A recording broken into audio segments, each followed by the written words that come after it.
what's good, listeners? Welcome to the Chris Collins Show, Millennial Talk Show. Good morning, Marissa. How's it going, fam?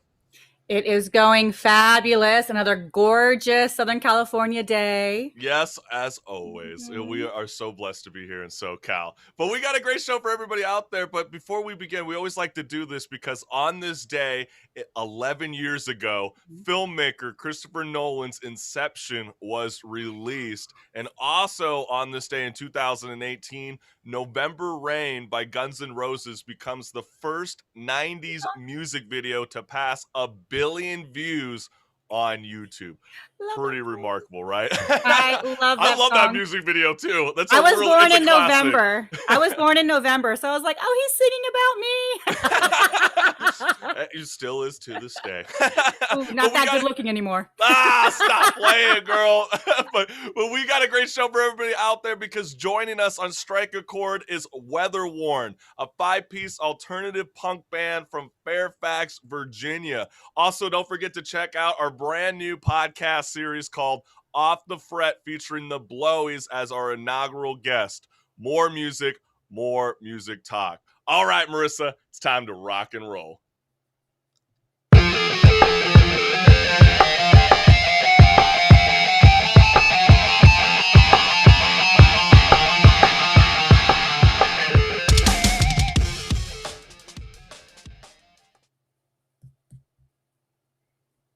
All right, so this is hashtag TLDR, too long don't read. Marissa and I, we did all the reading for you, so you didn't have to do it. So Netflix is the king of streaming with more than 200 million subscribers. But now it appears that the platform has set its sights on dominating a new form of entertainment, video games. In an article from CNN Business titled, Why Netflix is Getting into Video Games by Frank Polata. So video games may seem like an odd match for Netflix, but with competitors like Disney quickly catching up, Netflix is looking to see if it can do to video games what it did in Hollywood. So video games are not only a multi-billion-dollar industry, but think about it like this, CCS family. Offering video games could give Netflix its next big thing, unveiling what I would like to think as the Pandora's box. Just think about it. Disney and Comcast, NBC Universal have multiple ways to make money, such as selling Marvel toys and Jurassic Park theme park rides, to name a few. That's not the case for Netflix. The streaming service has proven time and time again that it can find success by offering its customers new forms of entertainment. However, other companies have tried and failed to make streaming video games work. For example, Google said in February that it's done making video games less than 2 years after launching Stadia, and people don't even know that Amazon owns a cloud gaming platform called Luna. So I guess we'll just have to wait and see, but it's definitely pretty clever as there is a market to loan games, especially since prices are marked at $70 in 2021. Okay, so for any of you that have traveled globally, we all know that tipping is an American convention.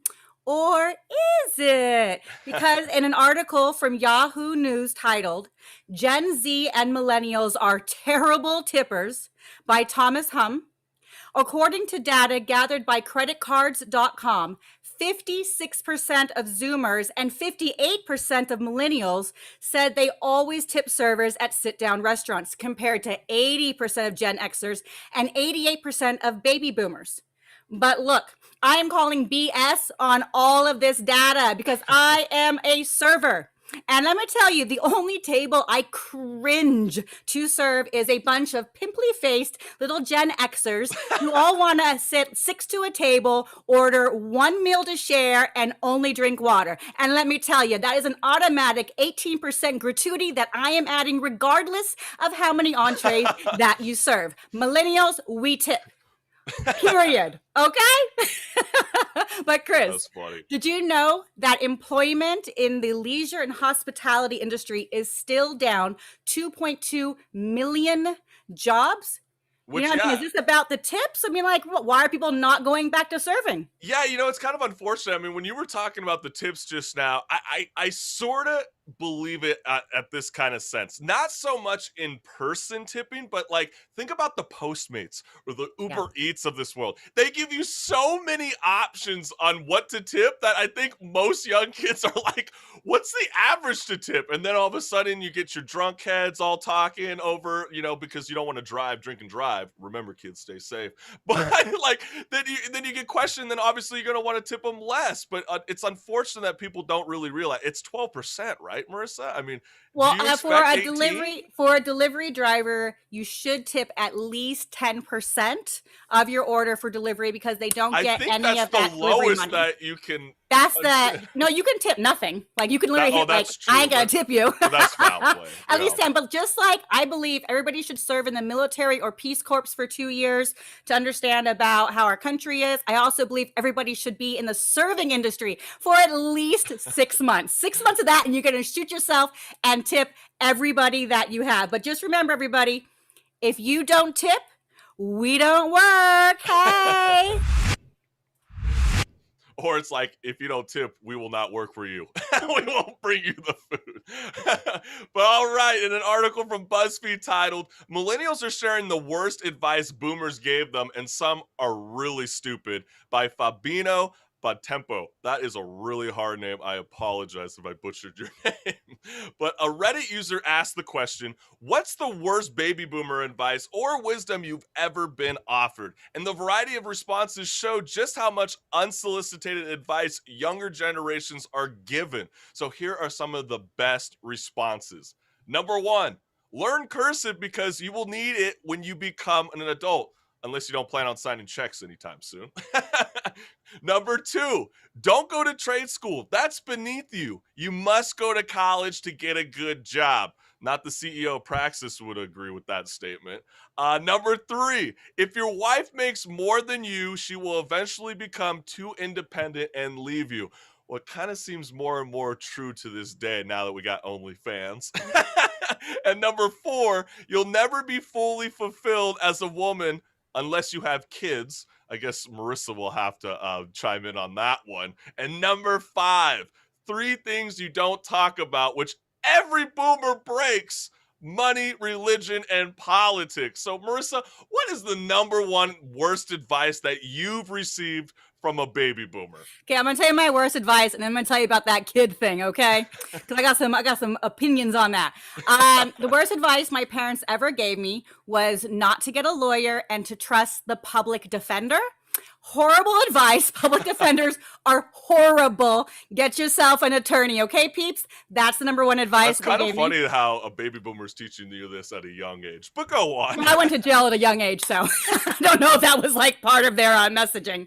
But about the kid thing, look, my child has fulfilled my life in ways I could not have expected or anything. But I have a lot of friends who should never breed. Some that did breed and should never have, and some that are like happy, partying, living their life to the fullest. So that, like, just telling a man you need to pass on your name, none of that needs to be. Live your fullest life, and if you spawn, please like put them number one. Like, yeah. They're our future. So if you do decide to like breed, they are now number one, and you are no longer the number one. That's my advice. Yeah, I mean, this list is kind of funny. I mean, we all love our baby boomers. I mean, they have definitely given us the life and opportunity that we live again today. But so the next time your baby boomer uncle starts giving you advice, let them know what's good. Hit them with the, okay, boomer. I love it. All right.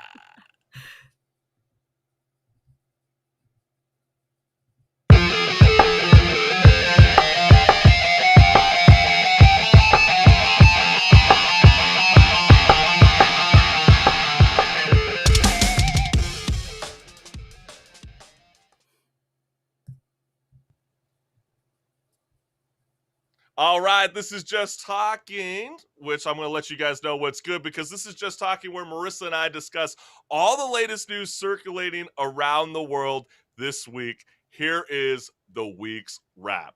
So President Joe Biden waded deeper into the voting rights fight this week with the sweeping speech in Philadelphia that drew on a dramatic and at times misleading comparisons and figures. So Biden compared the election changes from some GOP controlled states as, quote, 21st century Jim Crow assault, end quote, on democracy, calling on Congress to pass a bill that would give the federal government control over election related issues that go well beyond the ballot box. So while President Joe Biden has decried the changes as un-American, the Supreme Court effectively ruled earlier this month that states can enact voting laws curbing fraud and streamlining election processes. And it's not just Biden who believes this. BP Kamala Harris suggests that it may be almost impossible for people living in rural communities to make photocopies of their IDs. Because in some people's mind, that means, well, you're going to have to Xerox or photocopy your ID to send it in to prove you are who you are. Well, there are a whole lot of people, especially people who live in rural communities, who don't, there's no Kinko's, there's no Office Max near them. People have to understand that when we're talking about voter ID laws, be clear about who you have in mind and what would be required of them to prove who they are. Yeah, and as someone who works at a liquor store part-time, I guess it's not necessary anymore to show ID when purchasing alcohol, cigarettes, getting a firearm, or even operating a vehicle. To me, this is completely nutty. I mean, does Kamala Harris and Biden really believe Americans can't copy their IDs? I mean, hello? We're in the 21st century with public libraries and cell phones that take pictures. And you wonder why no American can find Kinko's? Because it changed its name 13 years ago to FedEx Office. And this is just my opinion. This is not the hill that the Biden administration want to climb and die on. Because overall, polling data from the Associated Press shows that 72% of American adults support requiring photo identification to vote. But all right, things are starting to get real jazzy in the social media world. Because get this, fam, when we're scrolling through photos on social media, it's sometimes hard to tell what's been edited. But would a disclaimer stating the post had been filtered or modified help to improve users' self-esteem? Well, a new law in Norway is coming into force that will mean that social media influencers can't post modified photos without declaring what they've done. The rules will affect any paid post across all social media platforms as part of an effort to reduce body pressure among young people. So personally, Marissa, this sounds like an all-out assault against Caitlyn Jenner. I mean, it's not our fault that plastic surgery failed Jenner and her family, but with no more filters, Kylie Jenner is practically Ozzy Osbourne on Instagram. So what's your thoughts on this? It's kind of crazy. So I actually, I like the idea of them saying, here's the filter. I don't think it should be for personal post use, like Kylie's post. If you want to put sparkles and bedazzles and make your ass bigger and lips bigger, like, go ahead, right? I really don't care. But when it comes to like printed press page on there, I don't see it being an issue being like, I mean, everybody knows it's photoshopped, but even having disclaimer, hey, look, this is, I can kind of get around it, but it's just the world we live in where I think it should be mandatory. You cannot edit your photos as dating apps. Oh, interesting. See, that was a twist because you started mentioning the printed press and I started instantly thinking in my head, does Norway even have a law for commercial advertising when it comes to television and film? I mean, of course, everybody is brushed and cleaned up in the commercial realm. Why is it only applied on social media for beautiful women who want to only enhance their bodies? I mean, isn't that technically what a social media influencer is today? And FYI, it's not just woman, okay? That's true, because too. I have come across a member. I was like, homie, you do not look that fine. Like right now, I'm like, I want to call you, and then I see you, and I'm like, oh yeah, you're not that cute. Or you don't necessarily have the spray tan that you're coming across them because you're using the Instagram filter. That's kind of an interesting problem. And I did see this week that Instagram is starting to change their business model, saying that they aren't going to be the photo-friendly app anymore. They want to expand and become more of a video platform. Oh, I like that. We will see. I We'll see like what's it. good, but not our fault. All right, so we got some news happening in the weather world. The European Union unveiled sweeping new legislation Wednesday to help meet its pledge to cut emissions of the gases that cause global warming by 55% over this decade, including a controversial plan to tax foreign companies for the pollution they cause. So the European Commission also said that it's requiring 100% zero emission by 2035, ranging from phasing out gasoline and diesel cars to new levies on gases from heating buildings. But no need to fear, my fellow Americans. Only in America do we accept weather predictions from a rodent, but don't deny climate change evidence from scientists. So I guess we'll just have to wait and see what's good. But to me, this sounds way too ambitious.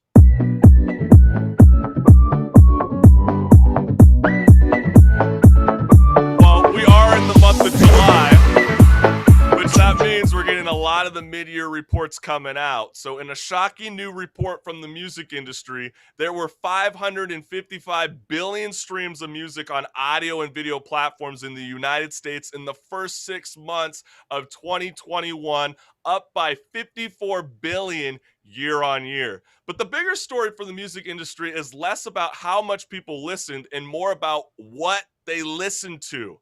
According to the MRC's Data's new mid-year report, the first 6 months of 2021 saw catalog music share of total album consumption in the US rise to 66.4%, while 33.6% of current music is being consumed. And to me, that's a problem. And I think T-Pain is onto something with his viral rant this week. Do some different music. We have all the shit that you're doing. We already have it. Lil Uzi Vert is already doing it. Lil Baby is already doing it. Dub Baby is already doing it. It's literally 2 niggas with baby in their names that's already doing all the music you want. Do something else. Do something else. That's it. That's all we want. I mean, I feel T-Pain 100%, but I don't think sounding different will make an artist pop these days. I think that mainstream music outlets don't do enough to elevate the next generation of artists. I mean, Well, what of are course your not. thoughts? Of course not. And it never has been. That's why underground music, it has to happen, has to thrive. That's why it's so important to support your local artists, go out there, buy their merch, support, push it, because our radio stations are only going to do that recycled crap that they're actually paying people to play to make their numbers to get it. Like, everybody already knows that. And I'm with him. Like, we're lucky because we are bringing on guests who are up and coming, artists that are here and making the waves that have different sounds. If you look at any of our previous guests, go to our music storm on chriscollinsshow.com, and you can see exactly what T-Pain is requesting. New music, new vibes, bring your life, bring your sound, you know what I mean? Experiment. That's why, come on, Iggy, all of that. Like, it's just... all of Cardi B, everybody, I love it, they all sound generic. They all sound the same. And it is also very funny that T-Pain mentioned they all have baby in their names. That's a problem, okay? If you want to be yourself, you got to come up with a different name like Little Uzi Vert or something, please. But that's what Marissa and I really pride ourselves on, is really our Strike a Chord segment. Because if you physically or digitally pick up that record, you're going to know these tracks. And you're going to find that out when we go to have Weatherworn later at the half-hour mark on the Chris Collins Show, that you're going to hear music that you're going, this reminds me of my teen years. Why am I not hearing this kind of music today? And it's so unfortunate, but I do. It's not even just reminds me of teen years. They have changed it to make it like it's now. So it's not a cover band. It's not like, it is. It has that reminiscence, but they've flipped it and made it their own. And that's what we need to do, is use your influences from the past, use the music you grew up on, and then make it your own. Don't copy. Exactly. And I will do one last final thing I want to say on this. The biggest single on track for this year is Olivia Rodrigo, who was just at the White House this week, and her song Driver's License racked up 460.2 million audio streams since January. Pretty damn.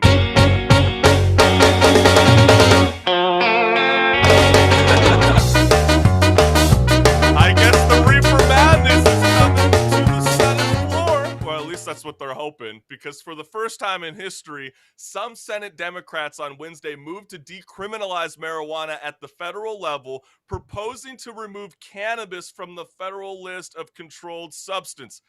It's about time, because as of today, 18 states have legalized the recreational use of marijuana, and 37 states, along with the District of Columbia, Puerto Rico, Guam, and the U.S. Virgin Islands, now allow the medical use of the drug. So I don't know about you, CCS family, but it's long overdue. And I don't know if a lot of people know, because we were discussing this. The whole reason marijuana was outlawed, and as a first-class drug at that, is because they couldn't tax it.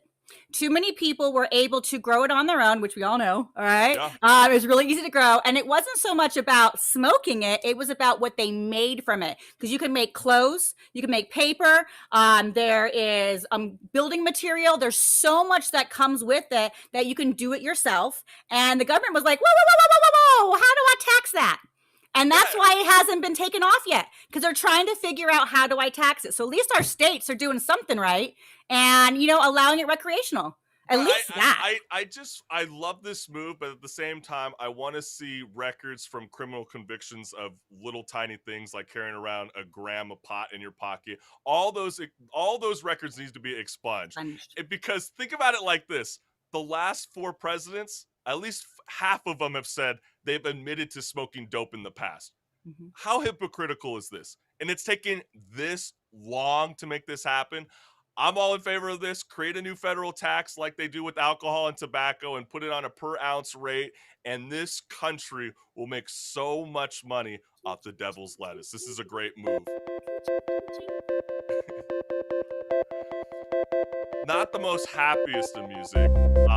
This is coming from the medical world that we just got reports of this week, because drug overdose deaths rose by 30% in the United States in 2020, hitting the highest number ever recorded, the CDC reported on Wednesday. So more than 93,000 people died from drug overdoses in 2020, according to a provisional data released by the CDC's National Center for Health Statistics. So this is the highest number of overdose deaths ever recorded in a 12-month period, and the largest increase since at least 1999. You know what that means? The award season was coming. Because the nominations for the 73rd Annual Emmy Awards were announced, with streaming services taking a large and decisive lead in the battle against traditional cable shows. So HBO/HBO Max scored 130 nominations, beating Netflix by just one, 129, while Disney Plus was the third most nominated platform with 71. So while The Crown, The Mandalorian, and WandaVision secured Emmy nominations, there were plenty of shows and performers that no one expected to show up on the ballot. I mean, there's no doubt that Hamilton, a Tony Award-winning spectacle, is a masterpiece. However, many were confused when the film production nabbed 12 Emmy nominations. And also, how in the world did Lovecraft Country receive 18 Emmy nominations just days after HBO announced that it would cancel the show without a second season? And can anyone explain to me this?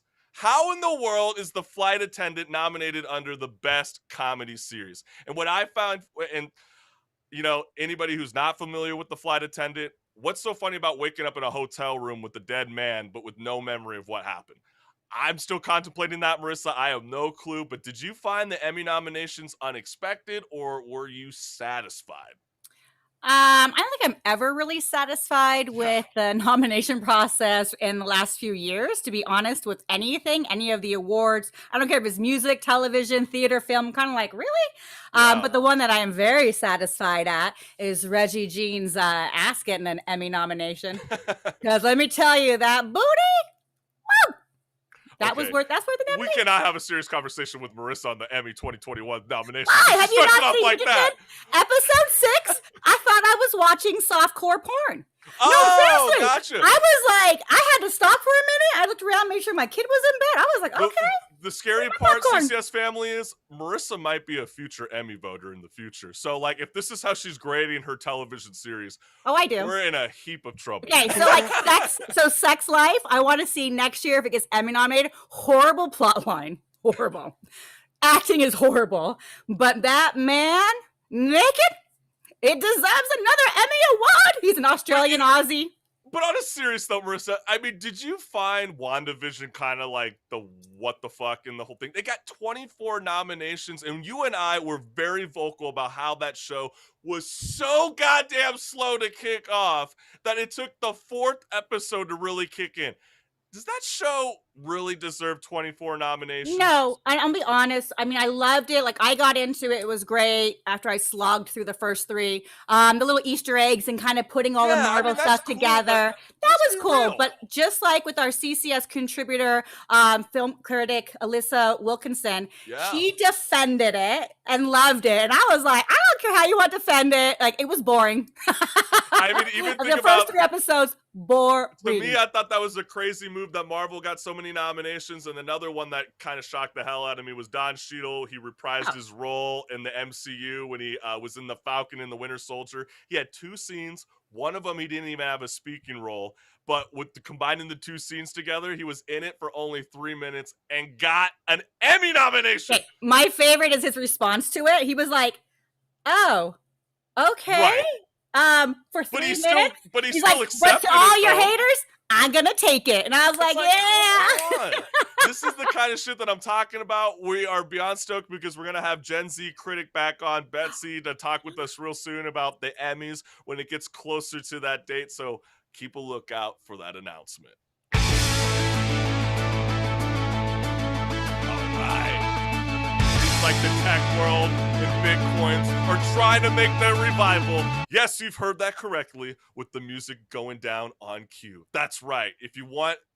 Sorry, I'm laughing at this because this just sounds so crazy to me. But hey, you can do whatever you want with your endorsement money. But if you want the New York Giants star Saquon Barkley to endorse your product, you better be prepared to pay out in crypto, because the 2018 Pro Bowler announced Wednesday that he's planning to have his endorsement money converted to Bitcoin moving forward. So Barkley's announcement comes as more athletes are requesting to be compensated in cryptocurrency. Yes, and one thing I want to mention too was that the New York mayor who's running for mayor, he's not it yet, Eric, he actually wants to make New York the hub of Bitcoin cryptocurrency in New York. So that's one thing that he's running on, and really exciting. Everybody, when you're listening, if you have any questions about cryptocurrency or you want to have anything going on, we're going to try and get Brock Pierce, the guru of Bitcoin, back on. So send us a video, send us some questions, anything that you might want to know. How do I buy it? Why should I buy it? Anything you want to know about it. So when we bring him back on. And I mean, that's a good point. I mean, there was jokes last year saying that, you know, the stock market might leave New York and maybe Bitcoin becomes the new home. But Jacksonville Jaguars rookie Trevor Lawrence also said that he's going to turn his $24.1 million signing bonus placed into his account for the crypto app Blockfolio. So seems like the youth's on board. I'm not necessarily, but we'll see what's good.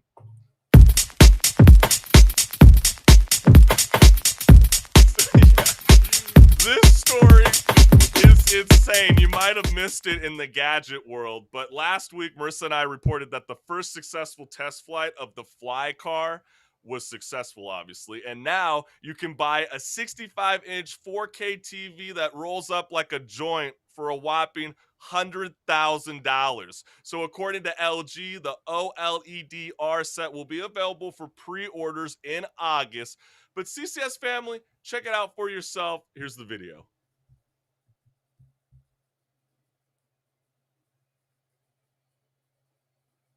So as you can see, it's starting to roll up. It's got these weird like metal bars that kind of suppress into this like cabinet piece. It's kind of strange, but I don't know about you guys. When I look at that piece, if you had $100,000 to spend on a rollable TV, I would rather buy a BMW Series 5 instead. That's just me. I don't know about you, Marissa. Is that something that you would want in your household? Yes. Anything technology. Really? I'm all about So it. you got $100,000 check. The first thing you're buying is this LG TV. No, but I want one. Thank you, Marissa. That's all we need to end it off. This is the week's wrap. More on the Chris Collins Show, Millennial Talk Show. Stick around, fam.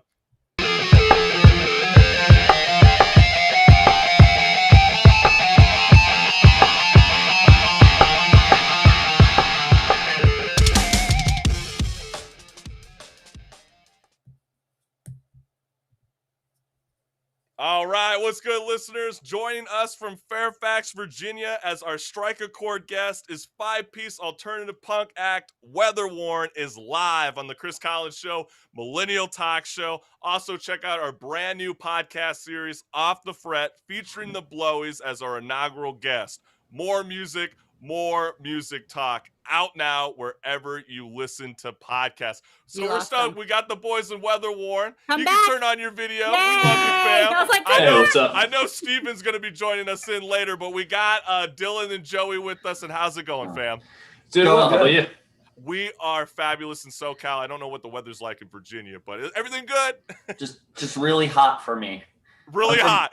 I, Because I was kind of Humid. stalking your profile. Dylan, you made the move to Virginia, correct? yeah. And where were you? What was your home state that you left? New York. Dang. Ooh. So that was quite a culture shock, right? Yeah, not terrible. Why- It could have been worse, but Why'd you Yeah. move? People usually go to Virginia to New York. Yeah. well, Why the opposite around?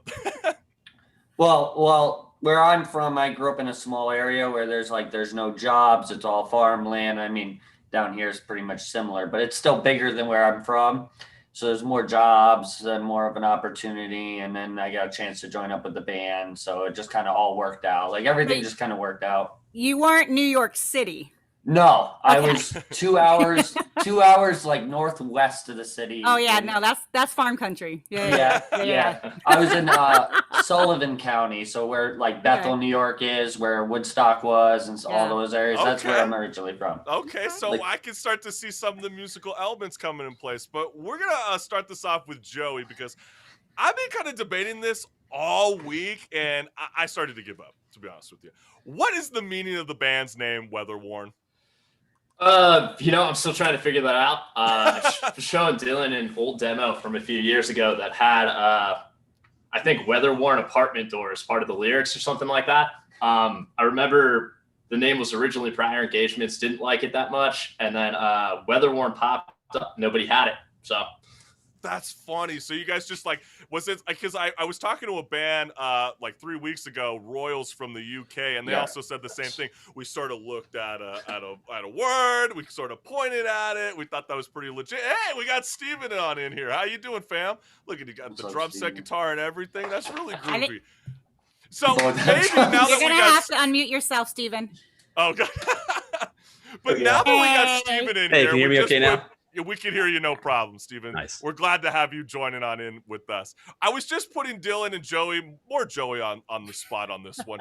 How in the world did Weatherworn, the band name, get started?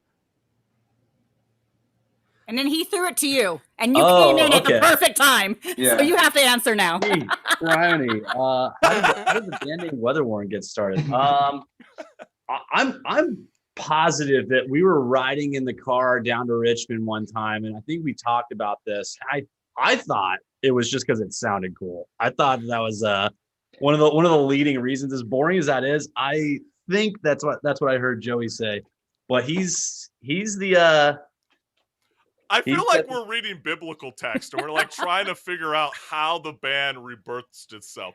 I kind of like you Okay. guys leaving it on a cliff note so like the listening audience, they can kind of figure out what's I good. like to think about like you guys are the ones that like you've gone through the storm, you survived the hurricane's eye, and you've come out and you're tattered and you're worn and you're grungy and ready. No, That's but how I maybe, do it. but maybe Weatherworn is more like less about the Warped Tour vibes because you know how like other artists they used to have like cut up shirts and stuff. Maybe you guys got out of that festival with perfectly clean attire, and that's how Weatherworn The got Caribbean? started. The Caribbean, you got your pina colada. I kind of like Exactly. it. But Dylan, your music has me reliving my teenage years, and where does Weatherworn pull its influence from? So I mean, our like press kit basically says it. Oh, stop it! But we don't have time to read the press. No, Come on, well, Dylan. I On the grew top of your head. So me and Joey both grew up on very similar music styles. I mean, like we grew up listening to like Taking Back Sunday, Saves the Day, the Early November, like all those bands, like way back, and like there's definitely influences through that. And then I listened to a lot of like The Story So Far and a bunch of other stuff too. So like throw different elements. I mean, Alkaline Trio, like all those bands. So like kind of like just pull a little bit from everywhere. And then Steven's got his own set of influences. So when he's like fine tuning stuff, yeah. And that's a funny point that you mentioned Steven just now, because Steven, it's my understanding that you were a band geek going all through middle school. You even played the clarinet. That's really sexy, did. by the way. That Wow, I was what about a to say that's the sexiest instrument. If you're trying to attract women, It is. You play clarinet. You got to blow that He's clarinet. got man. good little fingers, you know what I mean? Blowing. But then what I thought was really wild is you started off in middle school, you played the clarinet, and then in high school you got really into Guitar Hero, and then your mom out of nowhere saw you were doing really well in it, and then she's like, why don't you actually just play a real guitar instead? Yeah. He was like, get a real guitar, you nerd. Get out there. Nah. I sold like half my bedroom furniture, all my video games. And then that was pretty much it. And then when all you have is a guitar and you're 16 years old, that's all you're going to do is play guitar. So that is probably the coolest parent to son story I've ever heard on the Strike a Chord segment. I really find that really, really jazzy. But I know we're about to be playing you guys' latest music video, Head in Hands. And Dylan, I really love the opening lines in this track when you sing, I was running from lions, an arms race marks the decade. With head in hands, those danger days come quickly, just as quickly they came and went. And what does head in hands mean to you? So to me, like we've had like this really weird like band talk forever since like every time we get asked a question about head and hands, it always goes down to like this duality of like being a kid and an adult and like the expectations that are put in front of you and like you have a choice to follow this line, which is like, you know, get married, have a job, this, that, and the third, this like design of life. And then like, on the other hand, like you could just not do any of that and like, just be like, you know, do whatever makes you happy. But it's like trying to balance those two out, like the two opposites of like that. And then Joey wrote the lyrics for like almost all these songs. He's the one that's like got the whole like, this is what this song's about, and this is what I'm trying to say, and this, and this. It's all like locked up in his head up there. So that is so cool. We'll definitely talk about that after because I don't find that as easy for a vocalist like yourself, Dylan, to be able to like pick up from the pitch or the tone that Joey has written in it. And we will discuss that right after, but we want to leave enough time so we play the music video in full. This is Weatherworn, and this is their track, Head in Hands.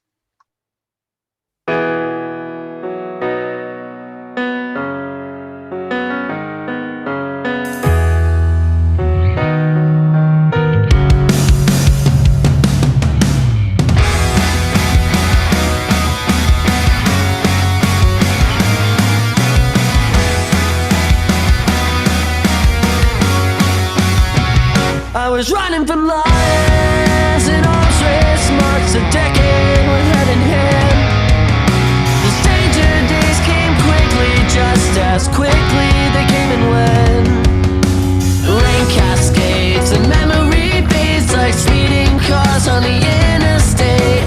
Rain cascades and memory fades, and I'm treading at a ladder.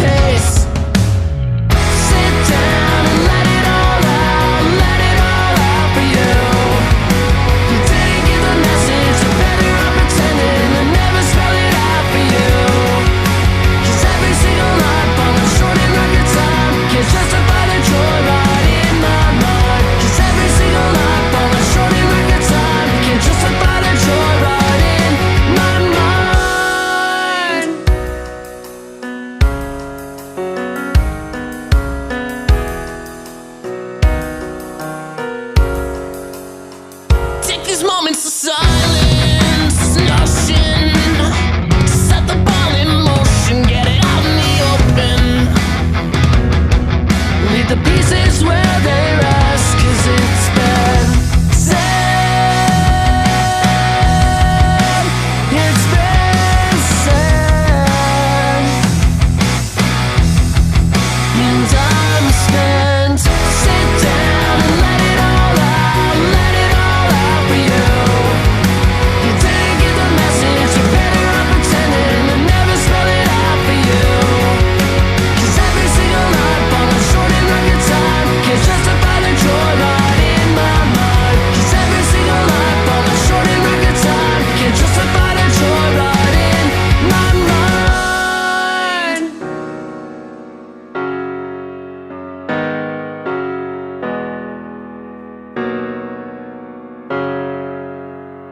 I was running from lions when I felt the pull.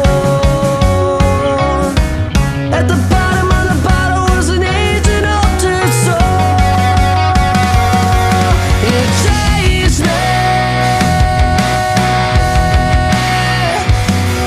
It changed me.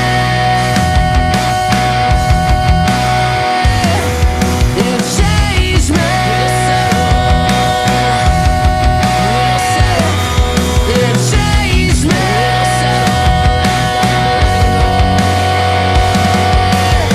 Sit down and let it all out for you. You didn't get the message, you're better off pretending and never spell it out for you. 'Cause every single night falling short in record time can't justify the joyride in my mind. 'Cause every single night falling short in record time can't justify the joyride in my mind. Joyride in my mind. Whoa.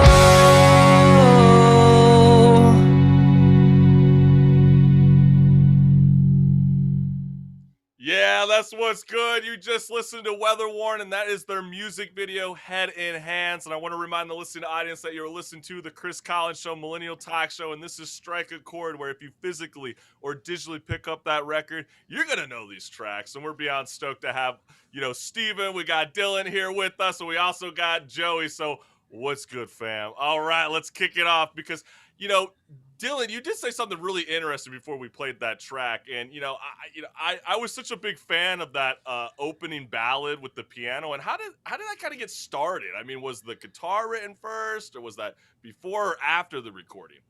So Joey comes up with these Guitar Pro maps. I would best way to describe them, of what his idealism of a song is, and then we kind of just manipulate it from there. But Joey, you did all the piano, the MIDI for the piano and stuff like that. So if you want to.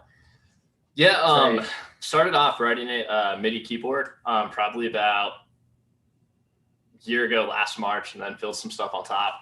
It was written right as quarantine started, so I was trying to figure out other ways to make stuff around not guitar, not drums. So started off with keyboard and then added on top.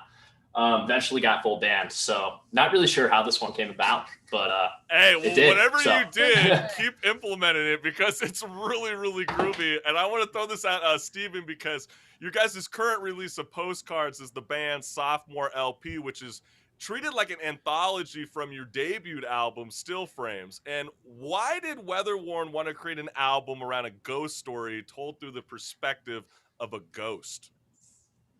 That's a great question. So, as we sort of move through this story, we find that we're kind of getting more details as we go. We're kind of learning with the audience as we sort of put this together. And this story that kind of started with Still Frames and then has evolved into the newest album, Postcards, is really there's themes of loss in there. There's themes of time passing and not being able to necessarily cherish those moments as they pass. So with Postcards, the passage of time is sort of represented by this sort of looming death, this ghost that sort of is sort of haunting the themes of this disc. So one thing that we're really excited about is to start getting this concept on camera. And we'll be doing 3 music videos this summer that are going to sort of put a full cinematic aesthetic behind everything and really create a cohesive storyline behind all of the messaging in the album. So if you stay tuned for that, you're going to get even more answers than what I just gave you. Well, I mean, with how high quality your last music video was, this is going to be really hard to top it off, but I have full faith in Weatherworn to pull that off. But Dylan, you've said in a recent interview that Postcards is a rediscovery of myself and what I've been missing. And for the listening audience who isn't familiar with the experience of recording music, talk to me about that euphoria or out-of-body experience when creating new music. So like that whole statement really revolves around the fact that like for the past like 4 years I haven't really done much musically. Like between like the ages of like 18 and like 26, 27ish, I just spent all my time either on the road making music, recording, writing stuff, and then I just kind of hard stopped. And like coming back down here and joining this band and working on songs, fine-tuning things, going into the studio and recording parts, and just getting the opportunity to rewrite stuff and like be part of that creative process. It was like a reopening and a like fuel to the flame type of a situation for me. And just being able to put that energy somewhere other than, you know, where like just sitting and playing video games or something like that, you know. It's really too easy to do that. And I know, Yeah. Joey, We do have your first single from Postcards too, all ready to go for us. And you know what? I'm gonna have Joey just try to answer this in like 30 seconds. You know, Yeah. You have described Postcards as a turning point in song development for Weatherworn, and could you explain a little bit more about what that means to you? Yeah, you know, as soon as first album was wrapped up, started writing the next one. You know, I was pushing a lot of areas that I hadn't before, as far as dynamics go, trying not to recycle certain ideas. So just like developing songs as a songwriter came a lot further than what I had done in the past. Tried to make this, you know, as many steps up as I could have from the last. So, well, you guys definitely did that, and we're definitely going to showcase that right now because Marissa and I, we both love this track very, very much. And this song is called Jets to Muncie.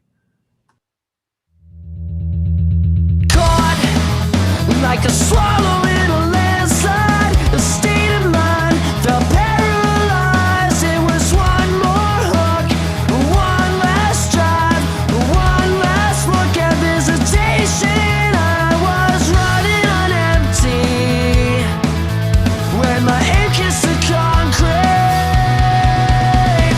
I placed my feet on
that's what's good. That is Weatherworn, and you can check out that single. It's out on all audio streaming services, or just pick up the physical record. That song is called Jets to Muncie, and we're starting to creep up on time. I do want to play a third song from you guys, but I did want to bring you guys into this conversation, and whoever, one of the three boys, one of you guys chime in, because I'd love to know your guys' thoughts, because during our Just Talking segment this morning, I informed our CCS family that 66% of all music listening in the US is catalog records compared to new releases in 2021.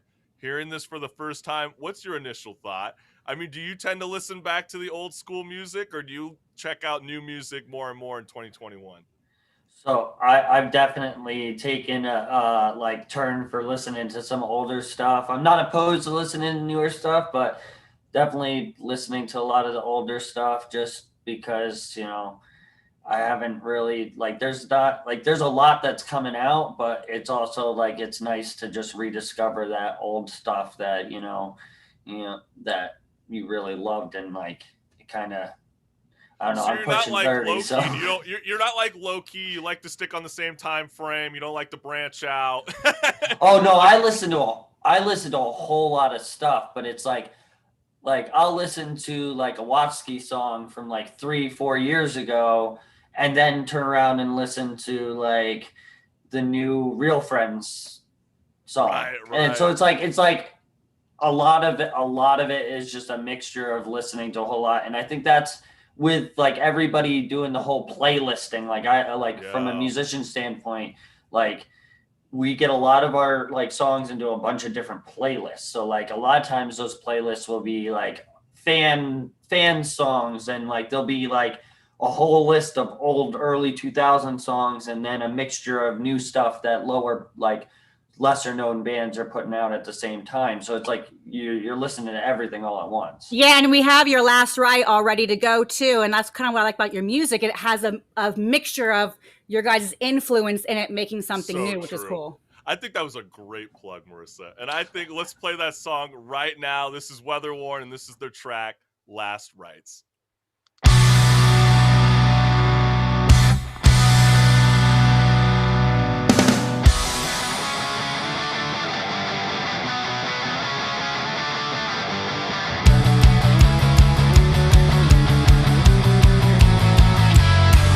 Drop above my reflection in this walk amongst the dead.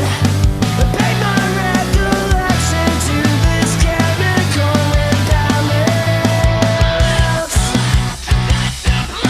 Automated synchrony. It's all back for debauchery. Blessed Mary, won't you take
That's what's good. We are out of time, but Weatherworn, we are beyond stoked that you guys have joined us for a Strike a Chord segment, and we hope to have you guys back on soon because I could have talked to you guys for a whole nother half hour. You guys are amazing. Much success for you guys moving on in the future, and I cannot wait to check out those 3 music videos that Steven promised us later. So, boys, let us know what's good. We're beyond stoked to be able to catch up with you guys, and much success moving forward. And I know you guys got a tour dropping real soon in October, and let us know what's good, and we're going to let our CCS family know what's up. Thank you again for joining us. Hey, thanks, guys. Thanks, guys. All right, rock and roll. Peace. Bye. Peace.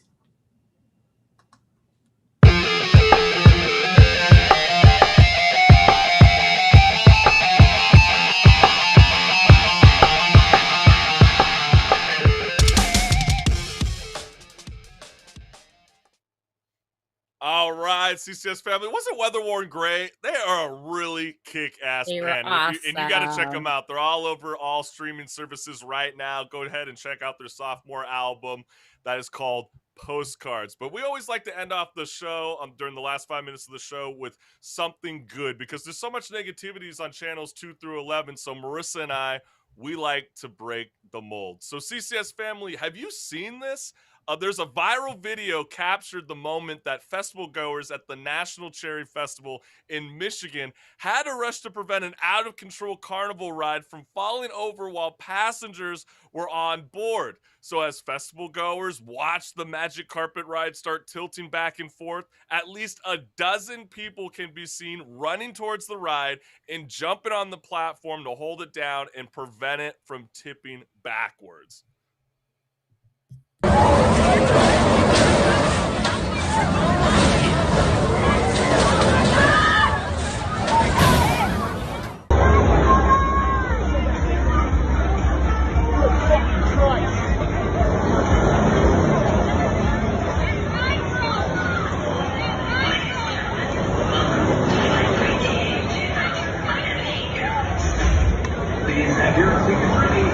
Oh my God.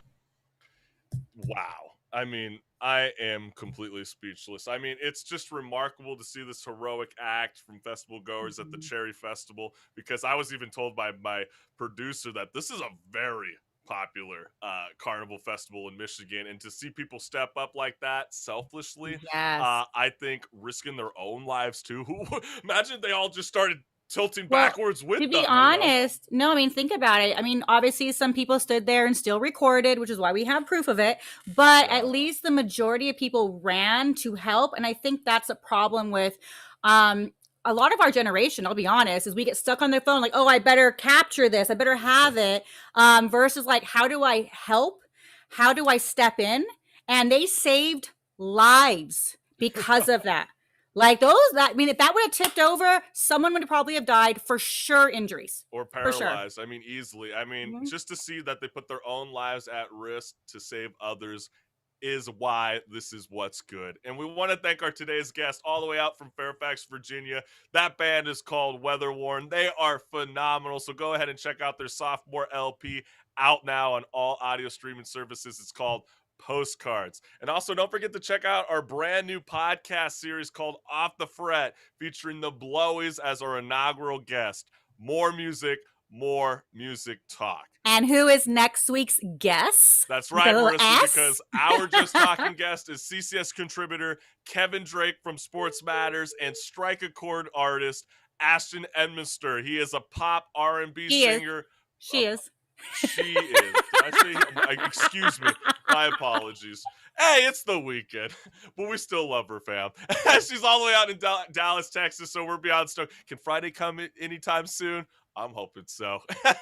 And also, if you like what you're listening to, go to thechriscollinsshow.com and become a member today and get that free CCS t-shirt. And I just want to personally thank all my active listeners for joining us every Friday at 10 a.m. Pacific Standard Time, because without your support, this show wouldn't be possible. Hey, grab a beer, go eat a sandwich, do whatever the hell you want. It's America, baby. Enjoy the weekend. Peace. Ooh, well, that was weird. Hold on. Let me try that one again. Maybe I could go. Ba-ba-ba-da. The Chris Collins Show presents Music Storm 2021, hosted by Chris Collins and Marissa Pitts, featuring Tiana Kutcher,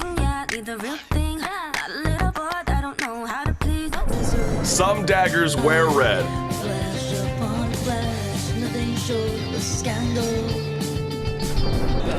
Desmond Walker,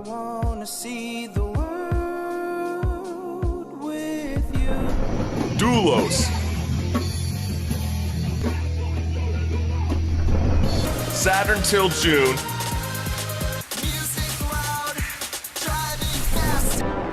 YT Will, It feels good to be the bad guy. Walk these shoes, you'll see why. Look at things from both sides, ain't nothing like the EC Main, one thug, Lord, show a little mercy on one thug.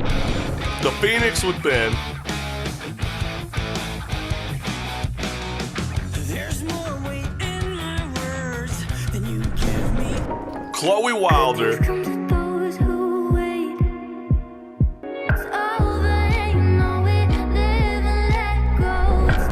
Jonas and I, Burn bright enough to ignite the aurora down. Kane,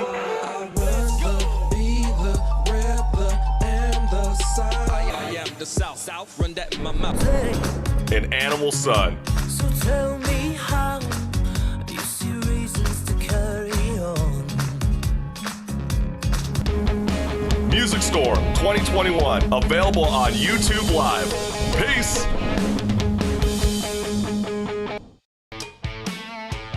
Our brand new podcast, Off the Fret. I love it. It's more time to chat. Hello.